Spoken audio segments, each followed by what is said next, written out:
والإيمان بالقدر يفيد العبد فوائد عظيمة، فهو يعطي القلب قوة، ويزيد العبد معرفة بالله سبحانه، ويذلل له الصعاب، ويرزقه الله بإيمانه بالقدر السلوان في المصائب.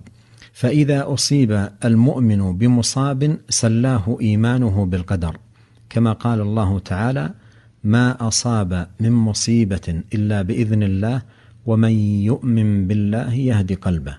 قال علقمة رحمه الله: هو المؤمن تصيبه المصيبة فيعلم أنها من عند الله فيرضى ويسلم.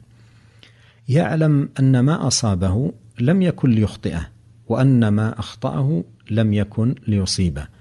ولهذا قال النبي عليه الصلاة والسلام لابن عباس رضي الله عنهما: يا غلام إني أعلمك كلمات، احفظ الله يحفظك، احفظ الله تجده تجاهك، إذا سألت فاسأل الله، وإذا استعنت فاستعن بالله، واعلم أن الأمة لو اجتمعت على أن ينفعوك بشيء لم ينفعوك إلا بشيء قد كتبه الله لك، ولو اجتمعوا على أن يضروك بشيء لم يضروك إلا بشيء قد كتبه الله عليك، رفعت الأقلام وجفت الصحف. رواه الترمذي. وهذه ميزة عظيمة للإيمان بالقدر. يقول عليه الصلاة والسلام: عجبا لأمر المؤمن إن أمره كله خير، وليس ذاك لأحد إلا للمؤمن، إن أصابته سراء شكر فكان خيرا له، وإن أصابته ضراء صبر فكان خيرا له. فالمؤمن في سرائه شاكر، وفي ضرائه صابر.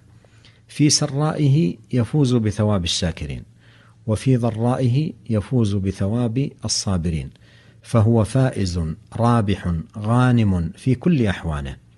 قال شيخ الإسلام ابن تيمية رحمه الله: جعل الله سبحانه عباده المؤمنين بكل منزلة خيرا منه، فهم دائما في نعمة من ربهم، أصابهم ما يحبون أو أصابهم ما يكرهون، وجعل أقضيته وأقداره التي يقضيها لهم ويقدرها عليهم متاجر يربحون بها عليه، وطرقا يصلون منها إليه، كما ثبت في الصحيح عن إمامهم ومتبوعهم الذي إذا دعي يوم القيامة كل أناس بإمامهم دعوا به صلوات الله وسلامه عليه، أنه قال: عجبا لأمر المؤمن إن أمره كله خير، ما يقضي الله له من قضاء إلا كان خيرا له، إن أصابته سراء شكر فكان خيرا له، وإن أصابته ضراء صبر فكان خيرا له. فهذا الحديث يعم جميع أقضيته لعبده المؤمن، وأنها خير له إذا صبر على مكروهها وشكر لمحبوبها. قال ابن ناصر الدين رحمه الله: يجري القضاء وفيه الخير نافلة لمؤمن واثق بالله لا لاهي، إن جاءه فرح أو نابه ترح، في الحالتين يقول الحمد لله.